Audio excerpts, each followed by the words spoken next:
कहबे आज रामनवमी रे जो आसिक पहुँचले जो देखि केमती कोन लागुच कोन कहबे। सर्वप्रथम में आज पवित्र राम नवमी रे समस्त को अनेक अनेक शुभेच्छा अभिनंदन। तापर एबे आपण माने मते जोड़ देखुचंती मो दुई पाखरे आम बहुत मुस्लिम कम्युनिटी भाई मान अच्छा आज्ञा पिला बेलू आज पर्यंत पेपर रे टीवी रे रेडियो रे अनेक जगह देखी शुणी थी।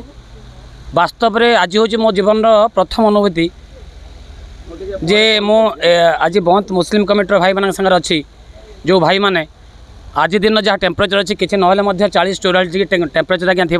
आम रामनवमी रे विभिन्न अंचल जो मैडम मैंने आसबे रामनवमी अंशग्रहण करने जे से बर्तमान तरफ से पानी विभिन्न प्रकार सॉफ्ट ड्रिंक्स से बंटन कर आज्ञा भाषण पाई नुहे कि आग पछ निजर मार्केटिंग पाई नुहे सतरे किंतु मो अंचल जन्म होती बहुत गर्वित जे मो गोटे अंचल जन्म होती जो भाईचारा खाली गोटे शब्द नुहे भाईचारा समस्त हृदय आत्मा भर रही। तेणु मु निश्चित भाव मो बहुत मुस्लिम कम्युनिटी सब भाई मानक मो हृदय आत्मार कोटि कोटि प्रणाम आज्ञा करते कदर करी भाईचारा को सारा जीवन आज्ञा आम छाती भर रखा एवं सारा पृथ्वी को गोटे यार नुआ उदाहरण नुआ दिग्दर्शन दबा आम अंचल सतरे केते महान आम समस्ते निज अन्य जन केते निजर एवं आम भितर भाईचारा सतरे भाईचारा आम कौ पर्यंत भाईचारा लहर को खेल पार्छ।